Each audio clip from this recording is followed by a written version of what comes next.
Olá, meus queridos! Vamos dar início, então, ao nosso top 10 sobre direito de família. Na aula de hoje, eu vou dar 10 dicas para vocês gabaritarem a prova de civil da OAB, ok? Vamos começar, então, falando sobre o casamento. O casamento é um dos tópicos mais cobrados nas provas da OAB e ele começa a ser disciplinado lá no nosso Código Civil, no artigo 1517 a 1520. O artigo 1517 do Código Civil, ele nos fala que o casamento é aquela união celebrada apenas entre homem e mulher. Então, é muito importante que vocês fiquem atentos a isso na prova da ordem.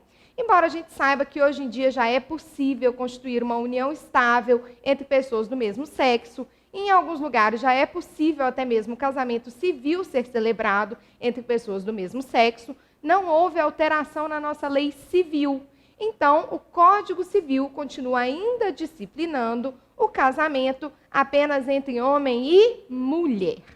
Além disso, quem pode casar? A gente sempre fica com essa dúvida. Quem possui a idade núbil para poder realizar o casamento?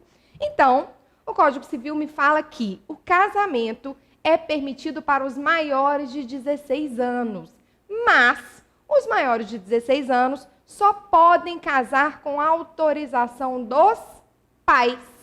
Quando o casal tem mais de 18 anos, não é necessária essa autorização, mas dos 16 aos 18, para que o casamento seja realizado, é necessário sim que haja uma autorização dos pais. Essa autorização, ela pode ser revogada a qualquer tempo, desde que respeitada a data da celebração.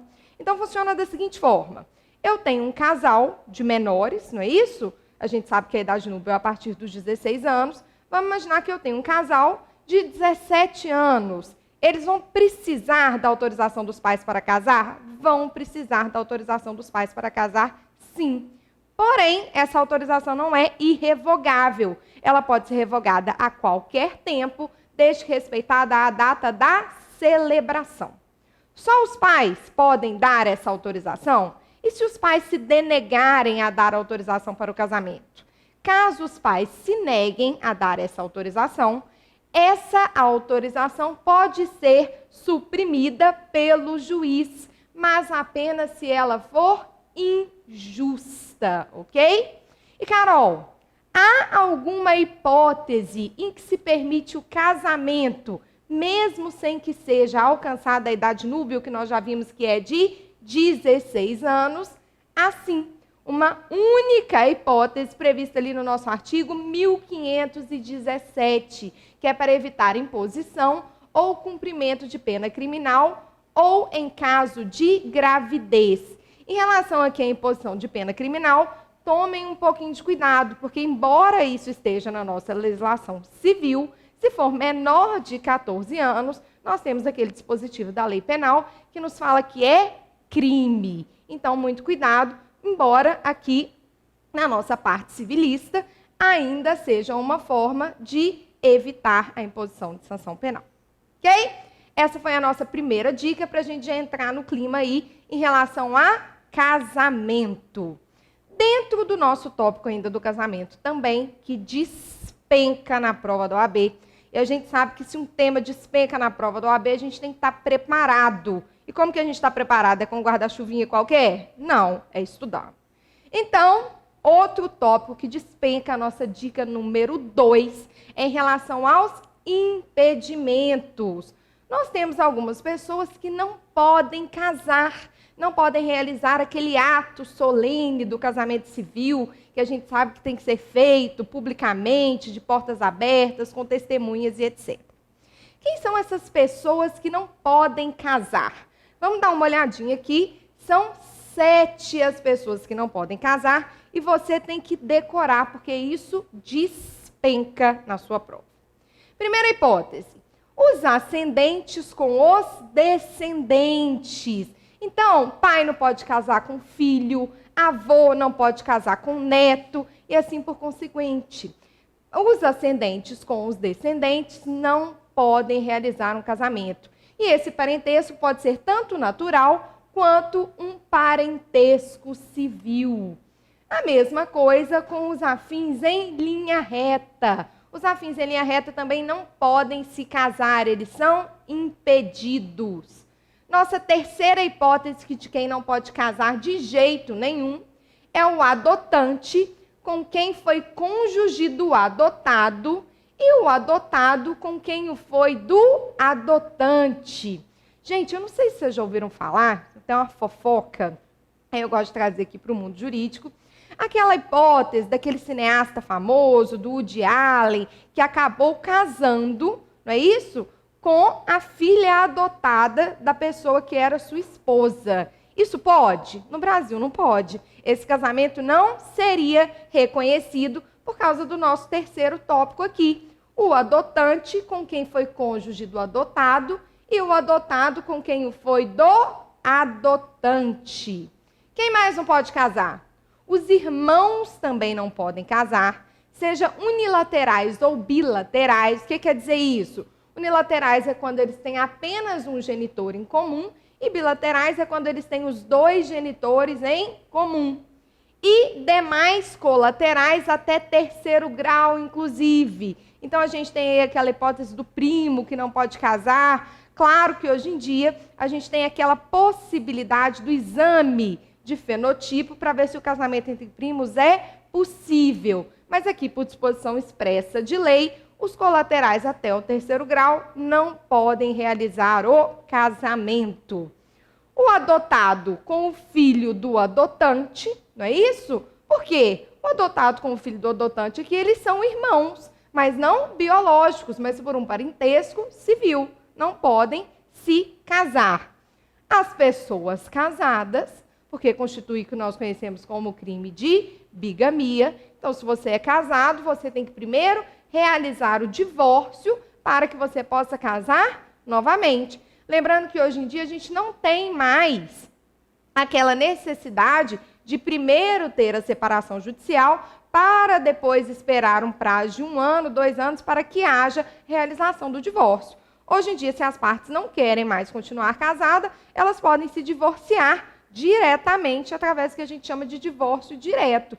E com o mandado de averbação em mãos, averbando lá na sua certidão de casamento que aquele casamento chegou ao fim, no dia seguinte a pessoa já está livre para casar de novo.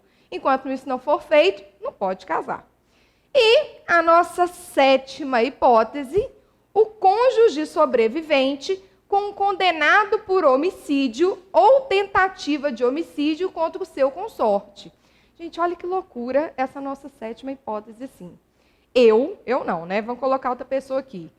Dona Maria tem um amante, ok? E Dona Maria é casada com Joãozinho, que é podre de rico.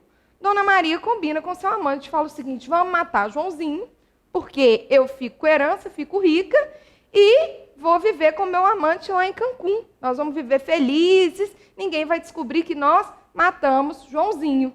O amante de Dona Maria, coitado, apaixonado, crente que vai morar em Cancún, vai lá e assassina Joãozinho, para depois casar com Dona Maria. Pode? Não pode. Aí você está o quê? Favorecendo esse amante que acabou cometendo este homicídio. Então, é a nossa sétima possibilidade. O cônjuge sobrevivente com um condenado por homicídio ou tentativa de homicídio contra o seu consorte. O que acontece? Nós já vimos aquelas 7 pessoas que não podem se casar. Mas e se elas casam mesmo não podendo? O que acontece? Qual que é a consequência? Queridos, tenham em mente o seguinte: aquela pessoa que casa, mesmo sendo proibida de casar, a consequência é que esse casamento vai ser considerado nulo. Esse casamento não tem validade nenhuma, ele vai ser considerado como um casamento inexistente. E essa validade, né, essa invalidade, na verdade, que atinge este casamento, ela vai valer desde o instante da sua celebração. É o que a gente fala do efeito esquitunque. Lembra esquitunque? Esquitunque é aqueles efeitos que retroagem desde a data da celebração. Nós tivemos aquela aquele momento, né, que acontece com todo mundo de reiniciar o computador, mas aí é bom que dá tempo de vocês focarem aqui e reiniciarem os estudos comigo. Então vamos lá. Você é proibido de casar. Casou? Aconteceu? Casamento considerado nulo, sem validade. Desde quando? Desde o momento que alguém foi lá e arguiu o impedimento? Não. Desde o momento da data da celebração. Esse casamento possui efeitos ex-tunc e, portanto, não terá validade nenhuma, ok? Salvo no caso de boa-fé dos nubentes. Eles não sabiam que não podiam se casar e acabaram se casando. A minha dica 3 é a das causas suspensivas do casamento. Agora, muita atenção, tá? Muitas vezes você, aluno, confunde causas impeditivas e causas suspensivas do casamento, e com isso você acaba confundindo os seus efeitos. Nós já vimos que aquelas pessoas que são impedidas de casar, elas são proibidas de casar. Então, olha como que é sério essa palavra, não é isso? A partir do momento que você é proibido de fazer algo e você faz, é como se você estivesse cometendo uma infração, não é isso? E a consequência do cometimento dessa infração é a nulidade deste casamento que foi celebrado. Porém, o Código Civil também me traz causas suspensivas do casamento. Quando eu estou diante de uma causa suspensiva, essas pessoas elas não devem se casar. Não é que elas não podem, não é que elas são proibidas pela legislação de realizar o casamento. Elas até podem se casar, mas elas não deveriam. Vocês entendem como que essa questão do dever, ela é menos forte do que a proibição? Quando eu falo em suspensão, em causas suspensivas do casamento, é muito mais um conselho do que uma proibição determinada pela lei civil. Quais são essas pessoas que o Código Civil recomenda que não realizem o casamento? São 5 pessoinhas. E vocês vão ver comigo, depois que a gente analisar essas 5 hipóteses de causas suspensivas, que todas elas estão relacionadas com causas patrimoniais. Todas essas pessoas que não devem se casar, elas não devem se casar por causa de dinheiro, por causa de money, para que não haja uma confusão patrimonial no futuro. Olha a primeira pessoinha ali. A viúva, o viúvo ou a viúva que tiver filho do cônjuge falecido, enquanto não fizer inventário dos bens do casal e der partilha aos herdeiros. Então, aqui eu tenho aquela hipótese em que eu tenho uma mulher, ok? Que ela era casada, tinha filhos e o seu marido faleceu. Nós sabemos que quando há um falecimento de uma pessoa com bens, eu tenho que dar início ao processo de inventário, a sucessão desses bens, não é isso?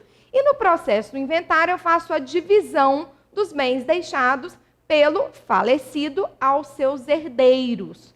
Se essa viúva ou se esse viúvo vem a contrair um matrimônio antes de realizado esse inventário, pode ser que acabe acontecendo uma confusão patrimonial entre os bens dessa viúva que pertenciam a ela antes do falecimento, que pertencem a ela devido a este falecimento, e os bens depois que acabaram sendo contraídos devido a este novo casamento. Então, para evitar essa confusão patrimonial, o Código Civil recomenda que o viúvo ou a viúva só se casem após realizado o inventário. Vamos conhecer a nossa segunda hipótese.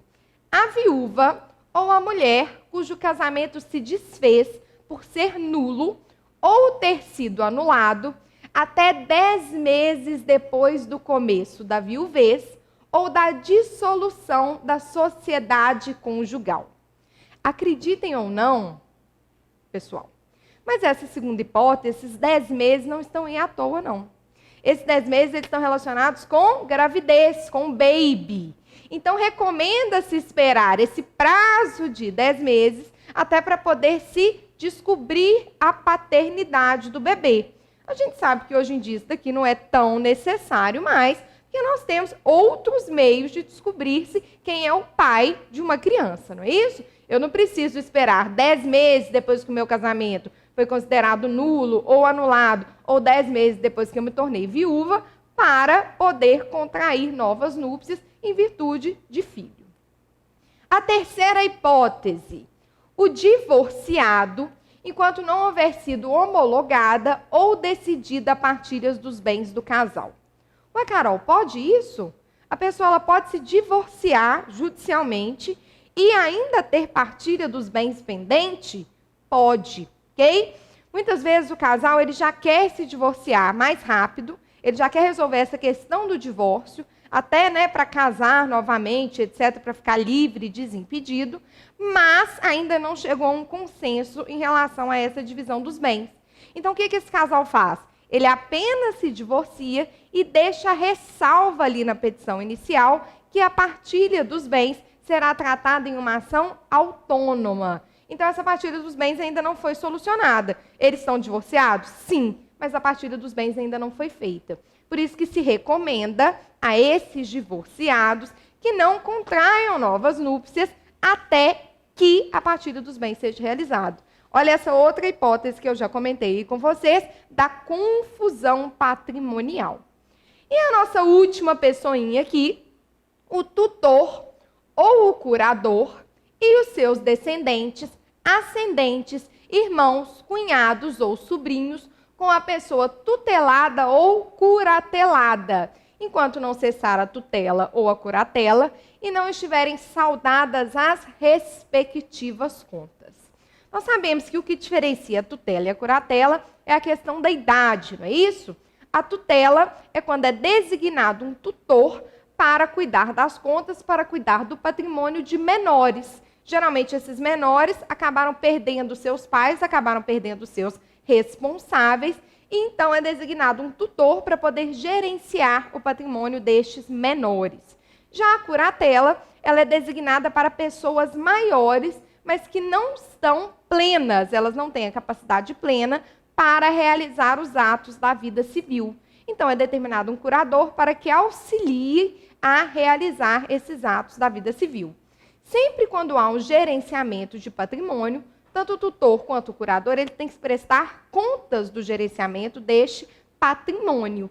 Então, a lei civil recomenda que não haja o casamento entre tutor, tutelado, a gente fala pupilos, não é isso? Entre o tutor e seus pupilos, entre os curadores e os curatelados, para que essas pessoas que estão em uma situação de hipossuficiência, não é isso? São menores ou então são incapazes para a realização plena da vida civil, não fiquem prejudicados. Então, por isso, não se recomenda que seja realizado o casamento. É para evitar o famoso golpe, né? Olha, eu sou curador de fulano de tal, estou vendo que fulano de tal tem muito dinheiro, então vou me casar com comunhão total de bens em relação a essa pessoa para que eu possa ficar com 50% do patrimônio. Recomenda-se que essas pessoas não contraiam núpcias para que não haja nenhum tipo de fraude e para que esta pessoa, que é mais frágil, que é menor, que é incapaz para a realização dos atos da vida civil, não saia prejudicada. Mas, gente, a lei ela determina algumas coisas e as pessoas não cumprem. Imagina a recomendação, né? A gente viu que se as pessoas que são proibidas de casar, elas se casam mesmo assim, imagina as pessoas que não devem casar, que a lei recomenda que não se case. E se elas se casam? Qual é a consequência desse casamento? Esse casamento vai ser considerado nulo, igual acontece lá nas causas impeditivas? Não, não, não. Se as pessoas que não devem se casar acabam por contrair núpcias, o que acontece é que vai ser aplicado o regime de separação total de bens a este casamento.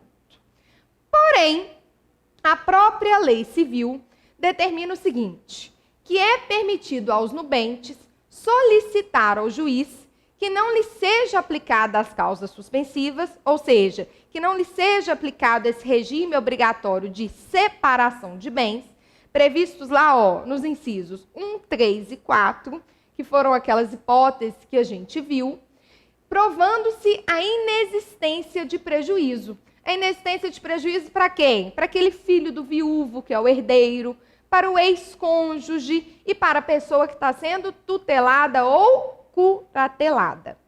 Lembra aquela segunda hipótese que eu comentei com vocês, que eu falei que era a questão da mulher grávida e saber quem é o pai e quem não é? Olha aqui, no caso daquela hipótese específica de ter que se esperar 10 meses após a morte ou após a consideração da nulidade ou da invalidade do casamento, a nubente ela pode pedir para que seja retirada essa obrigatoriedade da separação, do regime de separação obrigatória de bens, quando ela comprovar o nascimento do filho ou a inexistência da gravidez na fluência deste prazo. Ok? Nós vimos que as causas impeditivas, elas podem ser arguídas por qualquer pessoa até a data da celebração do casamento. Já as causas suspensivas, não é qualquer pessoa que pode meter a colher, não. Até porque é uma mera recomendação. Então, diante de uma causa suspensiva, quem pode arguir essa causa suspensiva? Apenas os parentes em linha reta de um dos nubentes, sejam consanguíneos ou afins, e pelos colaterais em segundo grau, sejam também esses consanguíneos ou parentes afins, ok? Se a pessoa não consegue se escusar, né, de nenhuma das hipóteses, se ela não consegue comprovar que não há qualquer prejuízo para o herdeiro, para o ex-cônjuge, para o tutelado ou para o curatelado, ou então se ela não consegue comprovar o nascimento dentro da fluência daquele prazo e etc., nós vimos que a consequência a ser aplicado é que este casal vai até poder realizar o casamento. Porém, vai ser obrigado a adotar o regime de separação obrigatória de bens. Já que a gente está até falando um pouquinho desse regime de separação obrigatória de bens, outra pessoa que também é obrigada a adotar esse regime de separação obrigatória de bens são os maiores de 70 anos, tá? Ultimamente eu tenho visto algumas jurisprudências até permitindo que esse maior de 70 anos realize o casamento por meio da comunhão parcial de bens, mas isso são decisões jurisprudenciais. Para a prova da OAB de vocês, nós vamos seguir a lei seca, o regramento civil, falando que também as pessoas que têm mais de 70 anos só podem se casar pelo regime de separação obrigatória de bens. Ok? Continuando o casamento, falei para vocês que casamento despenca, que tem muita coisa. Quando a pessoa decide realizar aquele ato solene do casamento, não é isso? De portas abertas, com testemunhas, público e etc., né? Uma das coisas a ser discutida pelo casal é a questão do regime matrimonial, o regime patrimonial de bens. Hoje em dia, no Código Civil, nós temos 4 regimes, ok? Nós temos o regime da comunhão parcial de bens, nós temos o regime da comunhão total de bens, o regime da separação de bens e o regime da participação final nos aquestos. Os 3 primeiros que eu citei para vocês são os mais utilizados pelos casais. O regime de participação final dos aquestos, eu costumo falar que é só para gente muito rica. Nós que somos pessoas comuns aqui, eu não sei que você, filho de Bill Gates, está assistindo minha aula, mas fora isso, nós, pessoas comuns, nos casamos sobre esses 3 regimes que são mais gerais, que são mais conhecidos do público leigo. Ok? O primeiro regime de bens é o regime da comunhão parcial. O regime da comunhão parcial, que atualmente também é conhecido como regime legal. O que significa falar para você que o regime da comunhão parcial é também o regime legal? É o seguinte, se o casal não optar por um regime de bem, a lei civil faz essa opção por você. Aquele casal que não manifesta qual regime de bens quer adotar, automaticamente ele está inserido no regime da comunhão parcial. E como que funciona o regime da comunhão parcial de bens? É simples. Comunicam-se os bens que sobrevierem ao casal apenas na constância do casamento. O que quer dizer isso? Quer dizer o seguinte: o que era meu antes do casamento continua sendo meu. O que era do meu marido antes do casamento continua sendo apenas dele. Porém, a maioria, nós vamos ver que tem uma exceção, mas a maioria das coisas que nós contrairmos durante o casamento, enquanto estivermos casados, será de nós dois, não importando se este bem foi registrado apenas no nome de uma pessoa ou se apenas aquela pessoa contribuiu financeiramente para a aquisição deste bem. Então, a regra da comunhão parcial é esta: tudo que é adquirido antes de forma individual por cada um dos nubentes permanece sob o patrimônio apenas destes. E tudo que é adquirido após o casamento, nós vamos ver as exceções legais, são de ambos, tanto da mulher quanto do homem, ok? Então, vamos lá, as exceções. Eu comentei com vocês que tudo que é adquirido durante o casamento, durante a constância do casamento, não importa se é registrado apenas no nome de um dos nubentes, ou se apenas uma pessoa do casal contribuiu financeiramente para a aquisição do patrimônio, a regra geral, lembre-se, regra geral, é que esse patrimônio vai pertencer ao casal na proporção de 50% para cada um. Porém, gente, vocês que estão me assistindo são estudantes de direito. E se tem uma coisa que o direito ama, chama-se o quê? Exceção. Eu brinco o seguinte, e vocês quando começarem a estudar, depois me dão feedback se vocês concordam ou não comigo. Que se o direito não tivesse exceção, em 3 aninhos dava para terminar o curso de direito. Não precisava se preocupar com mais nada, não precisava dos 2 anos seguintes. Mas como a gente tem milhares de exceções, hoje em dia não é suficiente 5 anos, né? Porque a gente já sai da faculdade não sabendo quase nada. A gente sai da faculdade sabendo apenas 1/3 das exceções. Então, aqui, no âmbito do regime da comunhão parcial de bens, também não seria o quê? Uma exceção não ter exceções. Nós temos 7 hipóteses que não comunicam. O que significa isso? Mesmo que essas 7 hipóteses aconteçam durante o casamento, esse bem não vai ser dividido entre o casal. Vai pertencer apenas a uma das pessoas. Quais são essas hipóteses? Vem comigo. Vamos ver a primeira hipótese. Os bens que cada cônjuge possuir ao casar e os que lhe sobrevierem na constância do casamento por doação ou sucessão e os subrogados em seu lugar. Vamos analisar essa primeira hipótese? Vem comigo. Então, o inicinho aqui do nosso inciso primeiro, ele é fácil. Os bens que cada cônjuge possuir ao casar. Nós já vimos isso. Aquilo que os cônjuges tinham antes de realizar o casamento pertence, continua sendo só deles. Não comunica, ele não é obrigado a dividir com a outra parte do relacionamento. Porém, se durante o casamento uma das partes, um dos cônjuges, vier a ganhar algo por meio de doação ou acabar herdando algo, isso que foi doado ou foi herdado também não entra na comunhão de bens. Então, também não vai ser dividido com o outro cônjuge. E o finalzinho do inciso primeiro faz questão de falar os subrogados em seu lugar. Carol, o que é isso, subrogados em seu lugar? Gente, é o seguinte, vamos dar uma hipótese aqui, tá? Vamos pensar que a Débora, nossa professora, ela é casada, regime comunhão parcial de bens, e ela descobre um belo dia que uma tia dela, distante de 3º grau, faleceu e deixou um apartamento para ela. Esse apartamento, ele também é do esposo da Débora? Ele entra na comunhão? Nós vimos que não, porque os bens que são herdados não entram na comunhão, não é isso? Além disso, se os bens que são herdados não entram na comunhão, a Débora está tranquila. Ela fala o seguinte, olha, acabei herdando este apartamento, então esse apartamento é apenas meu. Mas ela quer vender esse apartamento. Ela quer vender esse apartamento para poder comprar um outro em seu lugar.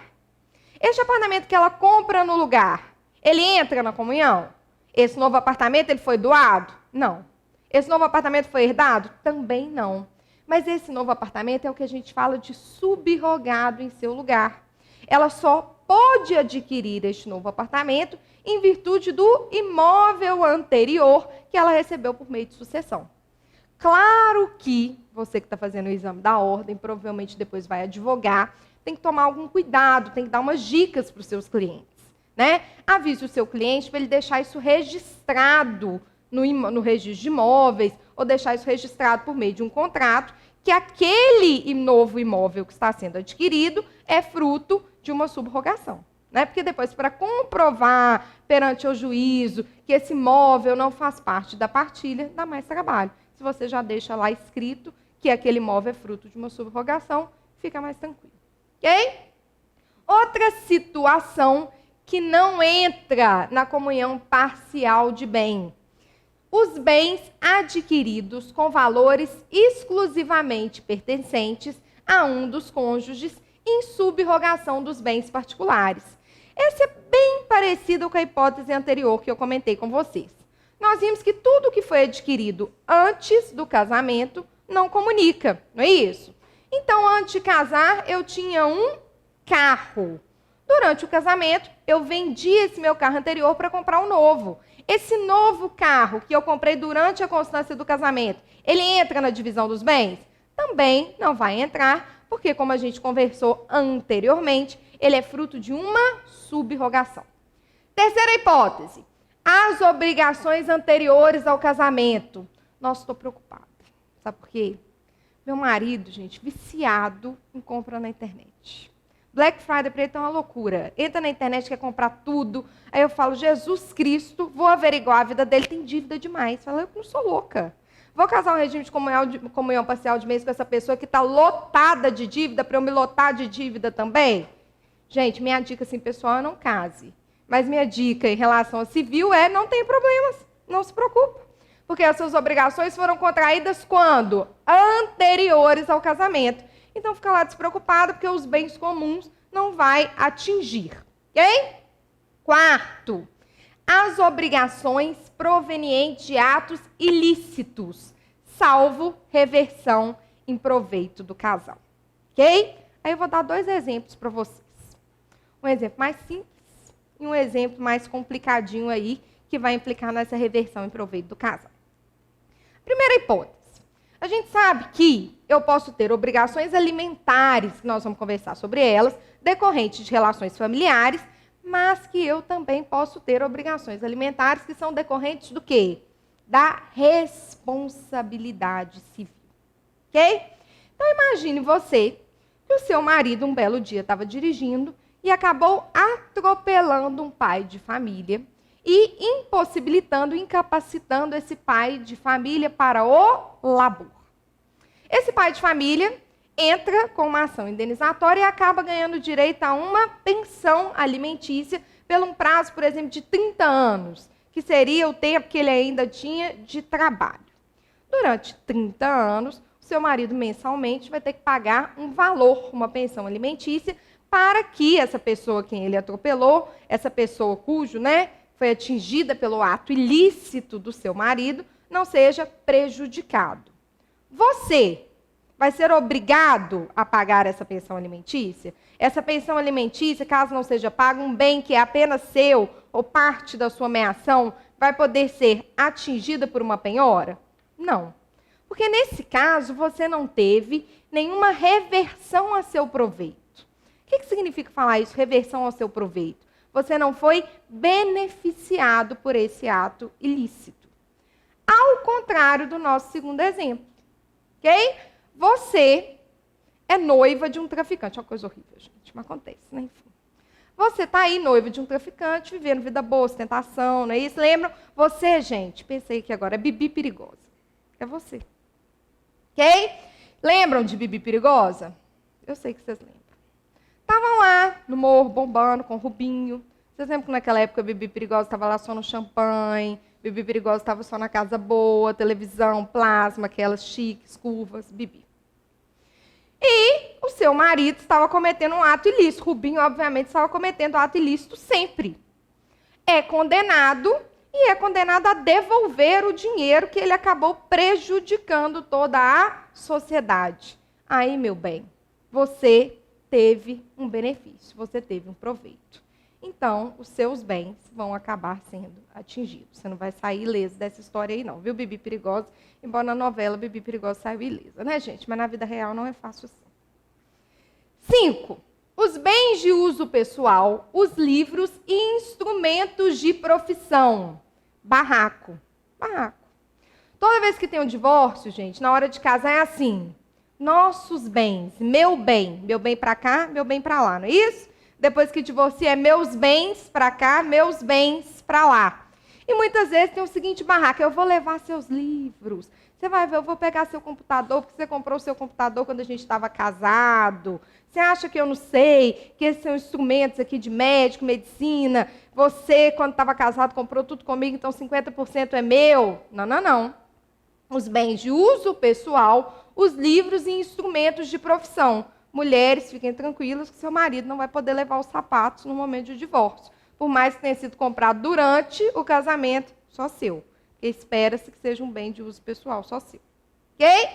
Os proventos do trabalho pessoal de cada cônjuge, os salários.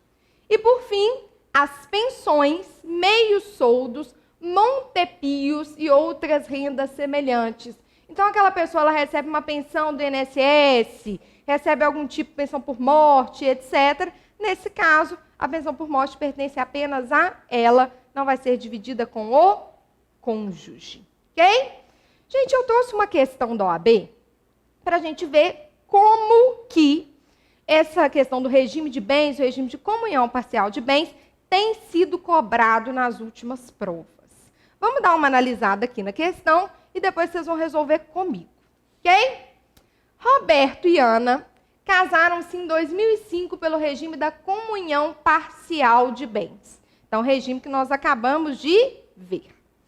Em 2008, Roberto ganhou na loteria e, com os recursos auferidos, adquiriu um imóvel no Recreio dos Bandeirantes. Em 2014, Roberto foi agraciado com uma casa em Santa Teresa, fruto da herança de sua tia. Em 2015, Roberto e Ana se separaram. Tendo em vista o regime de bens do casamento, assinale a alternativa correta. Antes da gente passar para as alternativas, vamos pegar aqui ó, a nossa canetinha, só para a gente não confundir, ok?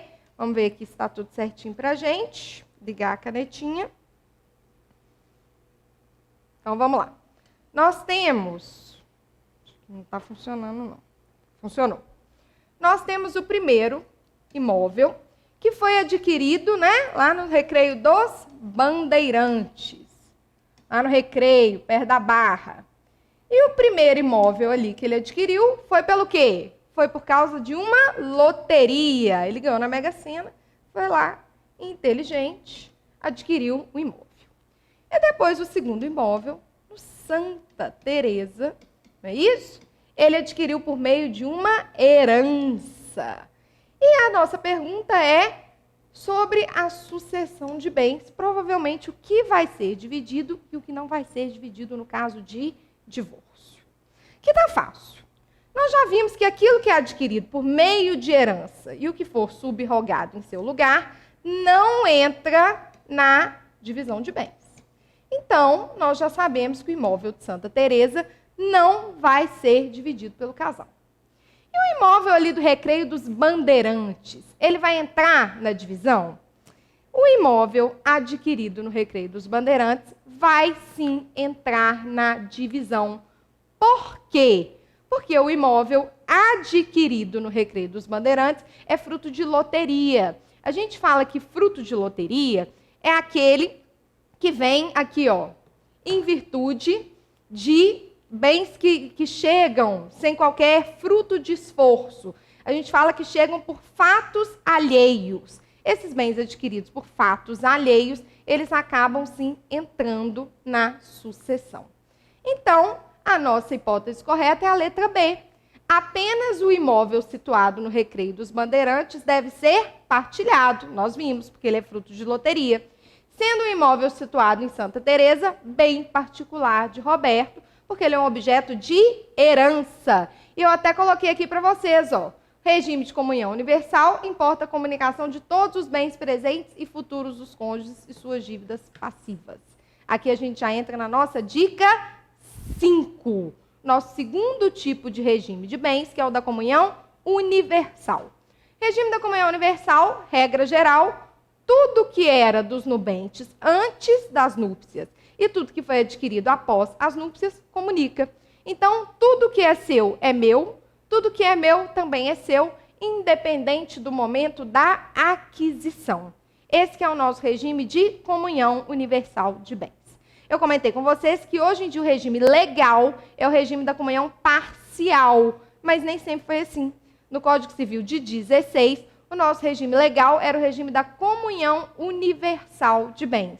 Lembrando que hoje é o regime da comunhão parcial. Lembram das exceções? Regime da comunhão universal, tudo que o casal possui, não é isso?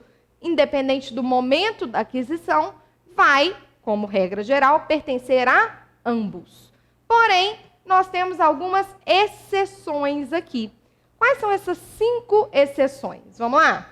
Primeiro, os bens doados ou herdados com a cláusula de incomunicabilidade e os subrogados em seu lugar. Vocês percebem que aqui é um pouco diferente da comunhão parcial? Porque na comunhão parcial, aquilo que é doado, ponto final, não comunica. Já aqui na comunhão universal já é o contrário. Aquilo que é doado, em regra, comunica. Para que não tenha comunicação, eu preciso de uma cláusula de incomunicabilidade. O que é isso? Meus pais querem me doar um apartamento, mas não querem que esse apartamento também seja do meu marido.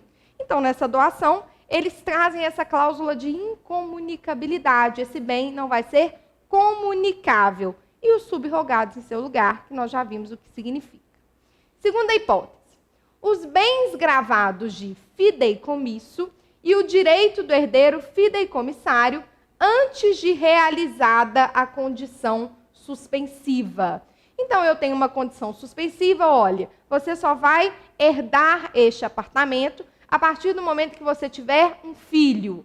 Antes de realizada essa condição suspensiva, se este bem está gravado de fideicomisso, ele não vai entrar nesta partilha dos bens, mesmo que seja uma comunhão universal de bens. Terceira exceção, as dívidas anteriores ao casamento. Salvo se provierem de despesas com seus aprestos ou reverterem em proveito comum. Aqui é praticamente a mesma coisa ali da comunhão parcial. As dívidas anteriores, elas não comunicam. Porém, se aquela dívida foi feita em benefício de ambos, aí sim vai ser uma dívida que irá comunicar. 4. As doações antinupciais feitas por um dos cônjuges ao outro com a cláusula de incomunicabilidade. Aqui, antes da realização do casamento, um cônjuge acaba doando algo para o outro, mas já deixando claro que este bem não vai comunicar. Que aí nem é doação, né? Porque não já seria da pessoa. Olha, eu tenho um apartamento, ok? Eu chego para o meu marido e falo assim, olha, eu vou te doar o meu apartamento. Se eu doar este apartamento para aquela pessoa que no futuro será o meu marido, sobre comunhão universal de bens, sem essa cláusula de incomunicabilidade, eu não estou fazendo nada. Aquele apartamento já não seria dele de qualquer jeito, 50%? Sim. Então, quando eu trago essa cláusula de incomunicabilidade, eu estou doando 100% do apartamento. Olha, este apartamento é só seu, ele não será meu. É realmente um presente, uma doação numa comunhão universal de bens. Sem essa cláusula de incomunicabilidade, é um presente para ambos e não para apenas um. E, por último, os bens referidos nos incisos 5 a 8 do artigo 1659. Vocês lembram que a gente viu aqui? Por isso que está de vermelho. Os bens de uso pessoal, livros e instrumentos de profissão, os salários e as pensões. isso aqui também não vai comunicar, mesmo na comunhão universal de bens. Eu trouxe aqui uma atenção para a gente que tem caído nas provas do AB, que é o seguinte: a incomunicabilidade não se estende aos frutos, quando se percebam ou vençam durante o casamento. Gente, eu tenho um apartamento, ele é só meu, cláusula de incomunicabilidade, etc. Comunica? Não. Mas os aluguéis desse apartamento acabam se comunicando, tá? Porque eles são os frutos que foram percebidos durante a constância do casamento. Vamos lá. Terceira dica 6, mas é o nosso terceiro regime de bens, que é a separação de bens. Separação de bens, gente, é básico. O que era meu antes continua sendo meu antes, e o que foi adquirido depois continua sendo de cada um. Não há, em regra, essa comunicabilidade de bens. Então, se eu sou casado sobre o regime de separação de bens, durante a constância do casamento eu compro um carro e registro ele no meu nome, ele é apenas meu. Não comunica-se os bens no questão do regime de separação de bens. Ok? Ambos os cônjuges, claro, são obrigados a contribuir para as despesas do casal, salvo estipulação contrária no pacto antinupcial. O que é isso, Carol? Pacto antinupcial. Pacto antinupcial é como se fosse a lei daquele casamento específico. Lembrando que o pacto antinupcial, ele tem que ser feito por meio de uma escritura pública e ele só tem validade se ocorrer o casamento. Até caiu uma questão do AB interessante que falava a questão de um casal que realizou um pacto antinupcial por meio de escritura pública, mas que depois desistiu de se casar, que acabou apenas realizando uma união estável de fato, não houve escritura em relação a essa união estável. E que depois, quando chegou ao fim a união estável, um dos cônjuges queria aplicar o pacto antinupcial para essa união estável. E perguntava se era possível. Não, não é possível, porque o pacto antinupcial ele só pode ser aplicado ao casamento. Então, regra geral, ambos os cônjuges têm que contribuir para as despesas da casa, para as despesas deste relacionamento, salvo estipulação em contrário no pacto antinupcial. Vamos para a dica 7? A nossa dica 7 é em relação aos alimentos, ok? Pensão alimentícia. Quem deve pagar a pensão alimentícia? Vamos comigo. Parentes, ou cônjuges, ou companheiros. E eu até coloquei aqui para vocês o seguinte, que o pagamento da pensão alimentícia ele é recíproco entre pais e filhos e extensivo a todos os ascendentes, recaindo a obrigação nos mais próximos em grau, em falta dos outros. Então, a regra geral é o seguinte, eu tenho filho que precisa de pensão alimentícia. Quem ele deve acionar primeiro? Os pais. Na falta dos pais, os avós. Na falta dos avós, os bisavós e etc. Primeiro, os mais próximos e depois os mais distantes. Na falta de ascendentes, que nós vimos que é a preferência, eu posso vir a acionar as demais pessoas, os irmãos, germanos ou unilaterais. Germanos é aqueles que têm em comum ambos os pais, e unilateral apenas um.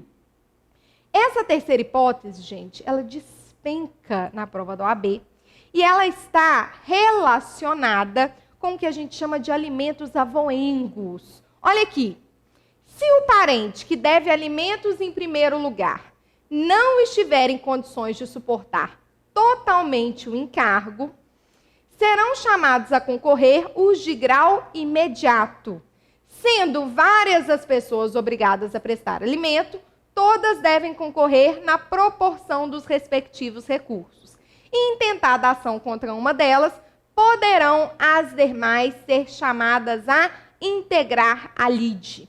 Com isso, a gente tem que o alimento avoengo, gente, ele é subsidiário. Eu só posso acionar os avós para pagar alimentos desde que os pais não tenham condição. E mesmo assim, a partir do momento que eu aciono um avô só, esse avô pode chamar os demais avós para que esses alimentos sejam divididos de forma proporcional. Como que é fixado o valor desses alimentos? Nós temos que verificar o binômio capacidade-necessidade. Tem parte da doutrina que hoje em dia aumentou esse binômio para um trinômio. Capacidade, necessidade e razoabilidade. Então, quando eu for verificar, eu tenho que verificar a capacidade de quem está pagando, qual que é a condição financeira dele, mas também aquilo que o menor necessita. Então, capacidade, necessidade. E outra coisa que cai muito. Até quando, por exemplo, um pai é obrigado a pagar uma pensão alimentícia de um filho? O filho fez 18 anos, o pai pode automaticamente se considerar exonerado? Não. Um pai só pode parar de pagar pensão alimentícia por meio de decisão judicial. Vamos dar uma lida aqui, caiu no AB, uma questãozinha. João e Carla foram casados por 5 anos, mas com o passar dos anos o casamento se desgastou e eles se divorciaram. As 3 filhas do casal, menores e impúberes, ficaram sob a guarda exclusiva da mãe, que trabalha em uma escola como professora, mas que está com salários atrasados há 4 meses, sem previsão de recebimento. João vinha contribuindo para o sustento das crianças, mas, estranhamente, deixou de fazê-lo no último mês. Carla, ao procurá-lo, foi informada pelos pais de João que ele sofreu um atropelamento e está em estado grave na UTI do Hospital Boa Sorte. Como João é autônomo, não pode contribuir justificadamente com o sustento das filhas. Sobre a possibilidade de os avós participarem do sustento das crianças, assinale a alternativa correta. Lembra que a gente falou sobre a questão da subsidiariedade nos alimentos avoengos? É exatamente a resposta da letra B. As filhas podem requerer alimentos avoengos se comprovada a impossibilidade de Carla e João garantirem o sustento dos filhos. Olha a subsidiariedade aqui. Primeiro, Carla e João, na impossibilidade dele, os filhos. Depois vocês dão uma olhadinha nas alternativas erradas, ok? E a súmula 596 do STJ que fala exatamente sobre isso. A obrigação alimentar dos avós tem natureza complementar e subsidiária, somente se configurando no caso da impossibilidade total e parcial de seu cumprimento pelos pais. Vamos rapidinho aqui dar uma olhadinha na nossa dica 8, ok? Vamos lá. Nossa dica 8 que fala sobre o bem de família. O que é o bem de família, gente? O bem de família é aquele bem pertencente à família, aquele bem patrimonial, obviamente imóvel patrimonial. Seja essa família monoparental, nós temos hoje em dia a decisão do STJ, que é considerado também família as pessoas que são divorciadas, separadas, viúvas e até mesmo solteiras. Ela tem um bem e esse bem acaba sendo protegido de penhora e de alienação. Então, o bem de família, ele traz essa proteção ao bem, garantindo a dignidade humana dessa família, garantindo que mesmo que essa família venha a ser atingida por dívidas e que não consiga pagar as suas obrigações, ela vai ter um lugar para morar, que é esse bem de família que está protegido lá, é um domicílio impenhorável e inalienável, ok? Gente, o que cai em relação ao bem de família são as exceções, ok? O que é considerado bem de família? O imóvel e os bens móveis que guarnecem a residência. Desde que esses bens móveis não sejam veículos de transporte, obras de arte e adornos suntuosos. Olha, eu tenho na minha casa um Picasso que vale 20 milhões. Ele está protegido dessa impenhorabilidade? Ele entra dentro do bem de família? Claro que não. Ele é uma obra de arte, ele é um adorno suntuoso. No caso de imóvel locado, eu não tenho como ter o bem de família em relação a um imóvel propriamente dito, porque ele não é de patrimônio daquelas pessoas.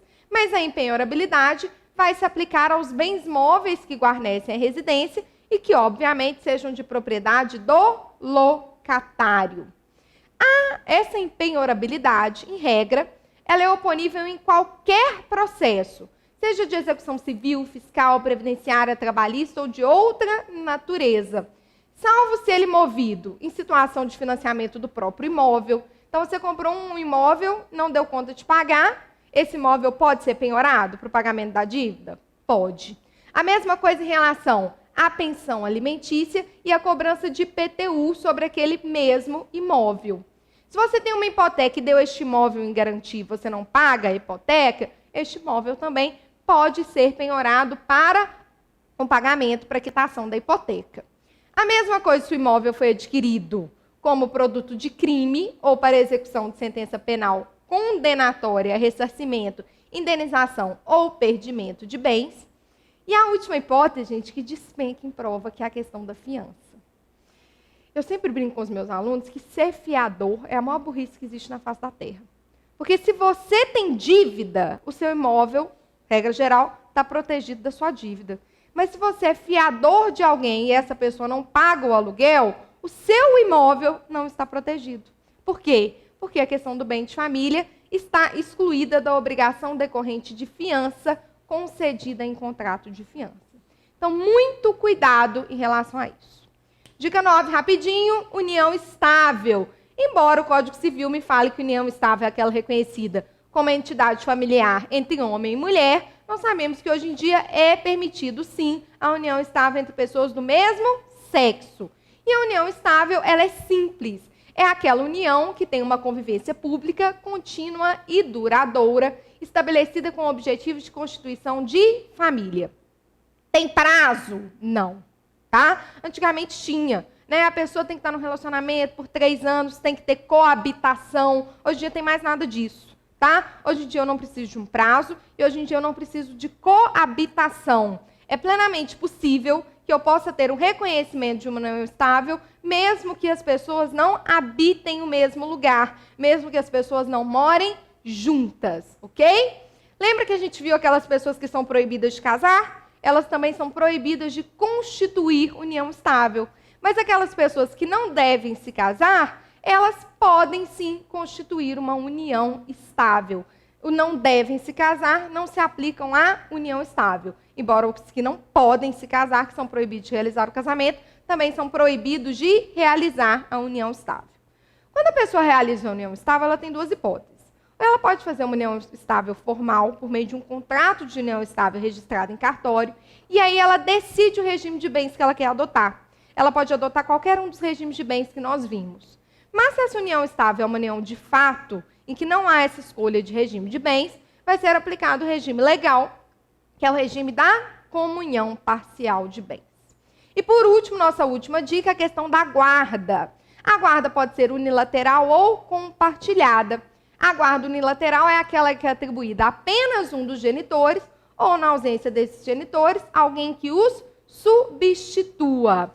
Lembrem o seguinte, a pessoa que tem a guarda unilateral, se um pai tem a guarda unilateral, não exime o outro cônjuge de exercer o seu poder familiar. A guarda unilateral ela não retira o poder familiar do outro genitor. Olha aqui, ou o pai ou a mãe que não detenha a guarda permanece com a obrigação de supervisionar os interesses do filho e, para possibilitar tal supervisão, qualquer dos genitores sempre será a parte legítima para solicitar informações ou prestações de contas. E, além disso, aquele pai ou mãe que não possua a guarda possui o direito de visitar o filho que não estiver em sua companhia, seja acordado entre as partes ou por determinação do juiz. E nós sabemos que hoje em dia o judiciário tem dado preferência à guarda compartilhada, desde que atenda ao melhor interesse da criança. E na guarda compartilhada, a responsabilização, a tomada de decisões é conjunta. Não significa que o tempo tem que ser equilibrado de forma igualitária entre pai e mãe, não. É o que atender melhor às necessidades da criança. Eu posso ter uma guarda compartilhada em que o filho fica 5 dias com a mãe e 2 dias com o pai.